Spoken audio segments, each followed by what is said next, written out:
છે અમે લોકો હિન્દુ સમાજના દરેક સંગઠનો, દરેક સામાજિક સંગઠનો, દરેક ધાર્મિક સંગઠનો આજે ખેડા જિલ્લામાં ભેગા થયા છીએ અને 1 તારીખે કટાલમાં જે ઘટના બની છે 9 વર્ષની દીકરી પર એક મુસ્લિમ દ્વારા, એક વિધર્મી દ્વારા આ જે કટમુલ્લો છે એણે જે છોકરીને સ્કૂલમાં સાફ સફાઈના બહાને બોલાવીને એના કપડાં કાઢીને એની જોડે જે રાક્ષસી વર્તન કર્યું છે આ મુલ્લાએ, એના છાતીમાં બચકા ભર્યા છે. કહેતા મને ખુદને શરમ આવે છે, પણ કહેવું પડશે પ્રજા જાગે એના માટે કે આ કટમુલ્લાઓ અવારનવાર આવી બેન દીકરીનું, હિન્દુ દીકરીનું શોષણ કરે છે ને, તો હિન્દુ સમાજ હવે સાખી નહીં લે.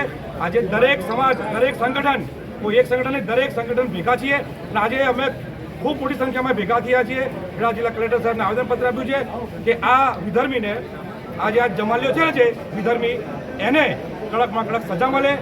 પહેલાં પહેલું તો એને નોકરીમાં કાયમી માટે બરતરફ કરે, એને ક્યારે જામીન ના મળે, અંડર ડાયરાનો કેસ ચાલે અને સખ્તમાં સખ્ત એને સજા થાય અને સજા થયા પછી પણ બીજી કોઈ સજા હોય તો એ પણ આપે. અને એનું ઘર જે છે, સરકારને અમારી વિનંતી છે કે યોગી બાબાનું જે બુલડોઝર ચાલુ છે યુપીમાં, એ જે ગુજરાતમાં ભૂપેન્દ્ર કાકાને કહીએ છીએ કે તમે બા અહીંયા બુલડોઝર ચલાવો અને આ જે છે ને મુલ્લો, એનું ઘર તોડીને નેસ્તો નાબૂદ કરી દો, જેથી બીજાને ખબર પડે કે આ રાક્ષસી કૃત્ય કરતા વિચાર કરવો પડે.